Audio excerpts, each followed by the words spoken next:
Hello, Radhe Radhe दोस्तों। और आपका स्वागत है आपके अपने channel Pooja mom and beauty blog में।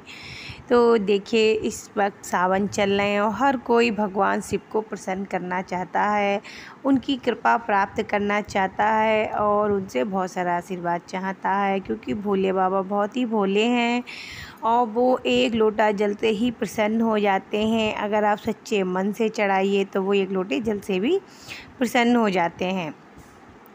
तो देखिए, हम भोले बाबा को जल तो चढ़ाते ही हैं और कुछ खास भोग हैं उनके, हम उनसे भी अपने भोले बाबा को प्रसन्न कर सकते हैं, जो हमारे भोले बाबा को बहुत पसंद है। जैसे कि अपने लोग हैं ना, कोई चीज़ बहुत ज़्यादा पसंद होती है तो हमको अगर वो मिले तो हमको बहुत अच्छा लगता है। इसी प्रकार से तो देखिए, भोले बाबा को वैसे तो दूध दही और इन सब चीज़ों का भोग, इन सब चीज़ों से उनका स्नान कराया जाता है, उनका अभिषेक कराया जाता है।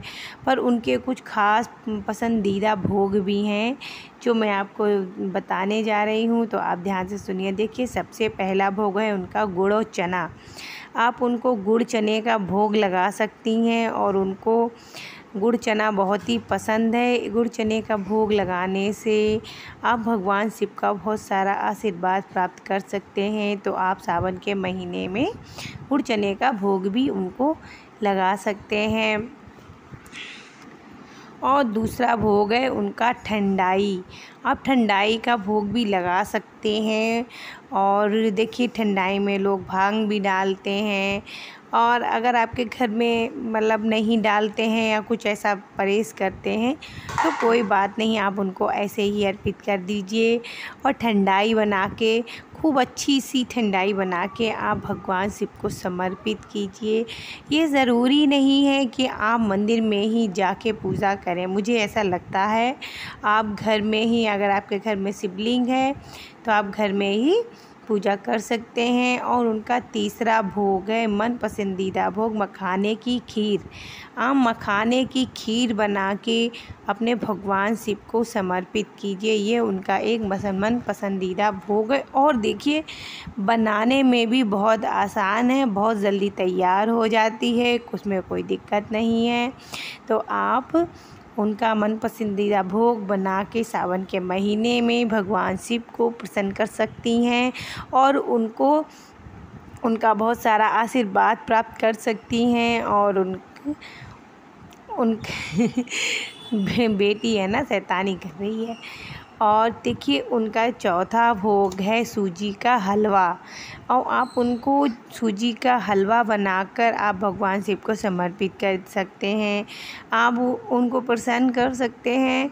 देखिए, कोई भी चीज़ होती है ना, हमारी मन पसंद की होती है तो उसे खा के एक अलग ही प्रसन्नता होती है। ऐसे ही हमारे भगवान हैं, ऐसे ही हमारे ईश्वर हैं। अगर हम उनका मन पसंदीदा कोई चीज़ है उनको भोग में समर्पित करेंगे तो उनको प्रसन्नता होगी, और प्रसन्न होंगे तो वो हमें आशीर्वाद भी देंगे, हमारी सभी मनोकामनाओं की पूर्ति भी कर देंगे।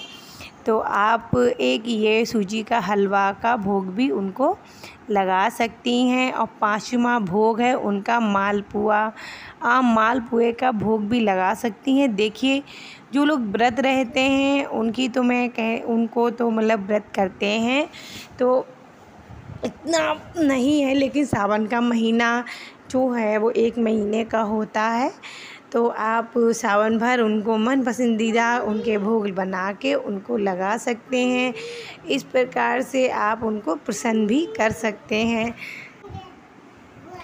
तो इस प्रकार से आप उनके मन पसंदीदा भोग बना के अपने भगवान शिव को, अपने भगवान भोलेनाथ महाकाल को सावन के महीने में प्रसन्न कर सकते हैं और उनका बहुत ढेर सारा आशीर्वाद प्राप्त कर सकते हैं। तो देखिए, हम मेवा मिष्ठान का भोग उनको लगाते ही हैं, कभी फल का, कभी किसी चीज़ का, कभी बर्फ़ी का, तो हर तरीके का भोग हम उनको लगाते हैं।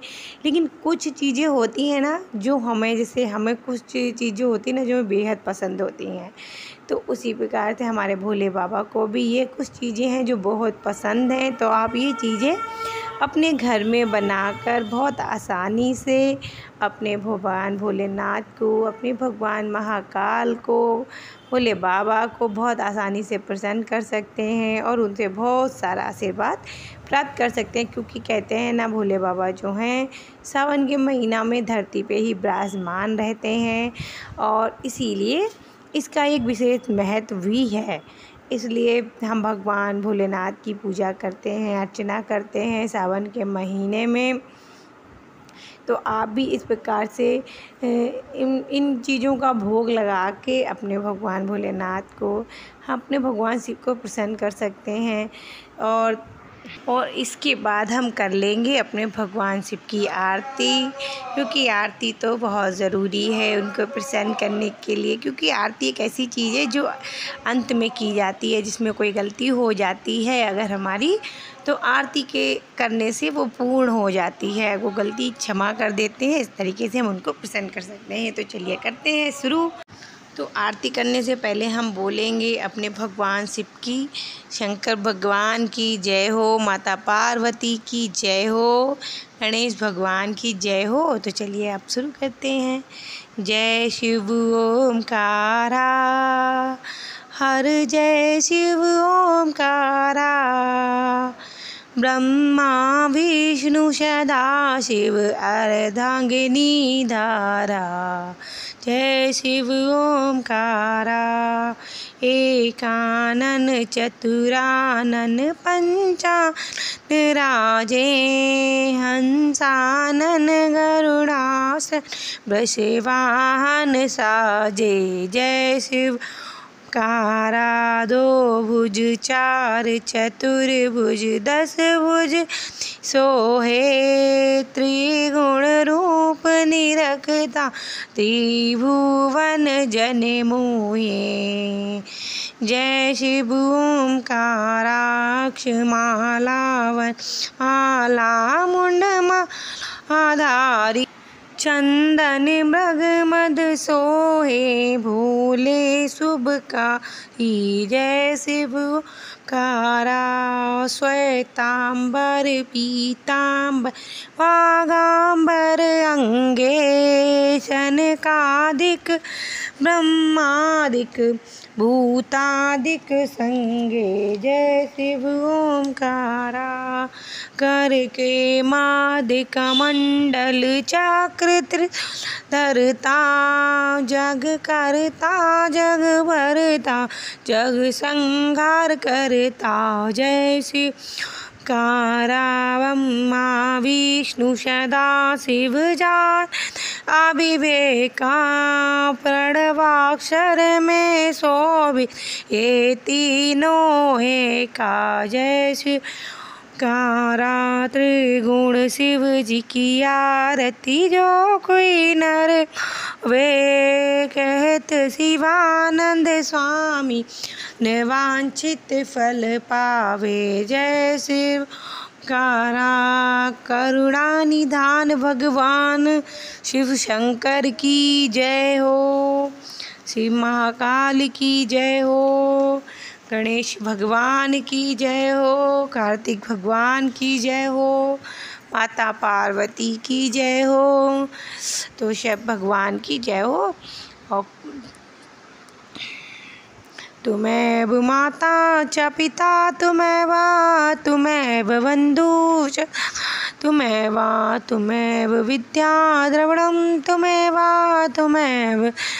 मम देव देवा।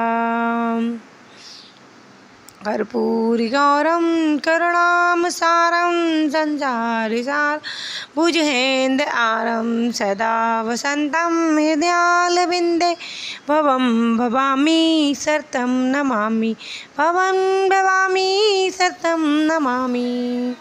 बोलो शंकर भगवान की जय हो। और इसके बाद आप क्षमा प्रार्थना करना ना भूलें। अगर आपसे कोई गलती हो गई हो तो क्षमा प्रार्थना ज़रूर करें, और ना भी हुई हो तब भी हमें लास्ट में क्षमा प्रार्थना ज़रूर करनी चाहिए। तो आपको कैसी लगी हमारी वीडियो? अगर अच्छी लगी हो तो प्लीज़ वीडियो को लाइक कर दीजिएगा, ज़्यादा से ज़्यादा शेयर कर दीजिएगा और कमेंट करना ना भूलें। और मिलते हैं एक अच्छी सी वीडियो के